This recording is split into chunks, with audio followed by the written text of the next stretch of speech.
प्रिय विद्यार्थियों, आज हम नेटवर्क एनालिसिस में क्रिटिकल पाथ मेथड का अध्ययन करेंगे। CPM technique is useful to determine how best to reduce the time required to perform routine production, maintenance and construction, and to minimize the direct and indirect expenses. With the help of CPM, a manager can know that which operation should be started after completing a particular operation and what is the progress of the work as related to the scheduled timing. Network अध्ययन से पूर्व आपको कुछ बातों की जानकारी होना अत्यंत आवश्यकता है। सर्वप्रथम, एक्टिविटी और ऑपरेशन। किसी भी प्रोजेक्ट का निर्माण बहुत सारी एक्टिविटी एवं ऑपरेशन से मिलकर होता है एवं जब सारी एक्टिविटी पूर्ण हो जाती है तो हमारा प्रोजेक्ट भी पूर्ण हो जाता है। अतः activity is the actual performance of A task. विभिन्न एक्टिविटियों को हम सर्किल से रिप्रेजेंट करते हैं एवं उस एक्टिविटी का शेड्यूल टाइम सर्किल के लेफ्ट टॉप कॉर्नर पर लिखा होता है।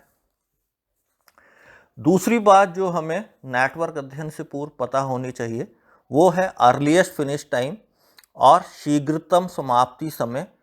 It is the earliest possible time in which the particular operation can be completed. इसको हम सर्किल के टॉप राइट कॉर्नर पर रेक्टेंगल के अंदर लिखते हैं। प्रथम और फर्स्ट एक्टिविटी के लिए उसका शेड्यूल टाइम ही उसका अर्लीस्ट फिनिश टाइम होता है। अन्य एक्टिविटी के लिए अर्लीस्ट फिनिश टाइम उसकी पहली वाली एक्टिविटी का अर्लीस्ट फिनिश टाइम एवं उस एक्टिविटी के शेड्यूल टाइम के योग के बराबर होता है। जब किसी एक्टिविटी से पूर्व एक से अधिक एक्टिविटी होती हैं तो उस एक्टिविटी का earliest finish time is equals to largest earliest finish time of pre operation plus schedule time for the operation under consideration. तीसरी बात, latest finish time. It is the latest time by which the operation must be completed so that scheduled date for the completion of the project may not be delayed. For the last operation, latest finish time is equals to earliest finish time. अन्य activity के लिए latest finish time is equals to latest finish time of for post operation minus time required for post operation. यहाँ हमें यह भी ध्यान में रखना है कि अगर एक से ज़्यादा पोस्ट ऑपरेशन हो तो हमें जो भी वैल्यू कम होगी वो उसका लेटेस्ट फिनिश टाइम होगा। इसको हम एक उदाहरण की मदद से आसानी से समझ सकते हैं। चित्र के अनुसार नेटवर्क में 7 ऑपरेशन और एक्टिविटीज़ हैं। 1 नंबर एक्टिविटी का शेड्यूल टाइम 15 दिन, वो उसके लेफ्ट टॉप कॉर्नर पर लिखा है। 2 नंबर एक्टिविटी का शेड्यूल टाइम 10 दिन, इसी प्रकार 5 नंबर एक्टिविटी का 12 दिन, 6 नंबर एक्टिविटी का 20 दिन, 7 नंबर एक्टिविटी का 2 दिन, 3 नंबर एक्टिविटी का 15 दिन एवं 4 नंबर एक्टिविटी का शेड्यूल टाइम 5 दिन है। सर्वप्रथम हम अर्लीस्ट फिनिश टाइम ज्ञात करेंगे। 1 नंबर एक्टिविटी का शेड्यूल टाइम 15 दिन है, अतः यह प्रथम एक्टिविटी है, अतः 1 नंबर एक्टिविटी का शेड्यूल टाइम ही उसका अर्लीस्ट फिनिश टाइम यानी 15 दिन के बराबर होगा। 2 नंबर एक्टिविटी के लिए उसके पूर्व की एक्टिविटी नंबर 1 का अर्लीस्ट फिनिश टाइम एवं 2 नंबर एक्टिविटी का शेड्यूल टाइम का योग 2 नंबर एक्टिविटी के लिए उसका अर्लीस्ट फिनिश टाइम होगा। इसी प्रकार हम बाकी की एक्टिविटी का अर्लीस्ट फिनिश टाइम भी निकाल सकते हैं। 7 नंबर एक्टिविटी जो कि अंतिम हमारी नेटवर्क की अंतिम एक्टिविटी है, 7 नंबर एक्टिविटी से पूर्व दो एक्टिविटी हैं, 6 नंबर एवं 4 नंबर। 6 नंबर एक्टिविटी का अर्लीस्ट फिनिश टाइम 57 दिन 57 डेज है एवं 4 नंबर एक्टिविटी के लिए अर्लीस्ट फिनिश टाइम 35 दिन है 35 डेज है।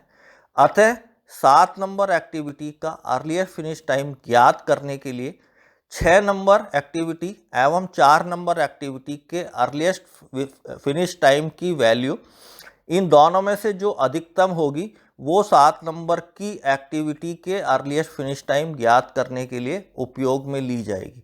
नेटवर्क के अनुसार 6 नंबर एक्टिविटी का अर्लीस्ट फिनिश टाइम 57 दिन है एवं 4 नंबर एक्टिविटी का अर्लीस्ट फिनिश टाइम 35 दिन है।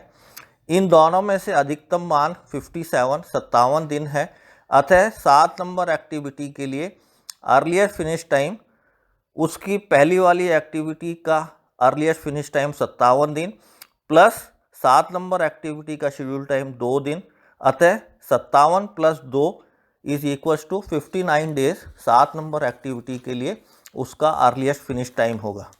अब हम लेटेस्ट फिनिश टाइम की गणना करेंगे।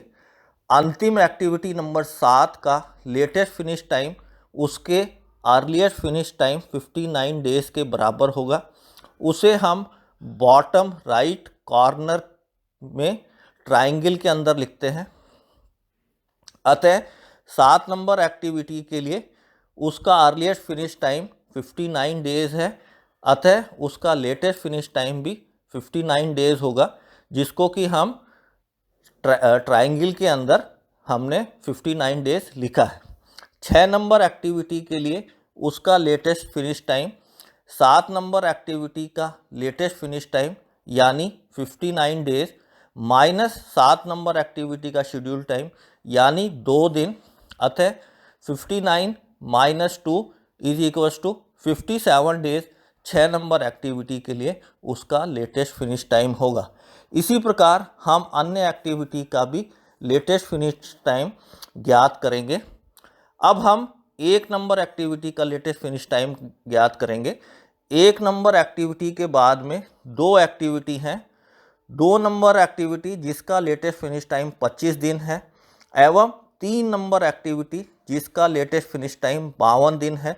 अतः इन दोनों में से 2 नंबर एक्टिविटी का लेटेस्ट फिनिश टाइम की वैल्यू न्यूनतम है। अतः 1 नंबर एक्टिविटी का लेटेस्ट फिनिश टाइम ज्ञात करने के लिए हम 2 नंबर की एक्टिविटी के लेटेस्ट फिनिश टाइम की वैल्यू का उपयोग करेंगे।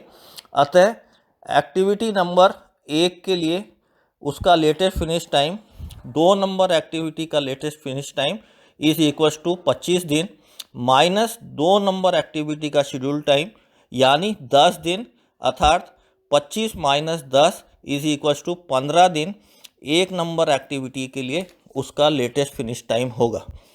अब हम क्रिटिकल पाथ की गणना करेंगे। जिन जिन एक्टिविटियों पर अर्लीस्ट फिनिश टाइम एवं लेटेस्ट फिनिश टाइम का मान बराबर होगा उसे हम क्रिटिकल पाथ कहते हैं। नेटवर्क में एक्टिविटी 1, 2, 5, 6 एवं 7 पर अर्लीस्ट फिनिश टाइम एवं लेटेस्ट फिनिश टाइम का मान बराबर है। अतः एक्टिविटी 1, 2, 5, 6, 7 और पाथ 1, 2, 5, 6, 7 नेटवर्क का क्रिटिकल पाथ होगा एवं उसे हम डबल लाइन से प्रदर्शित करते हैं। धन्यवाद।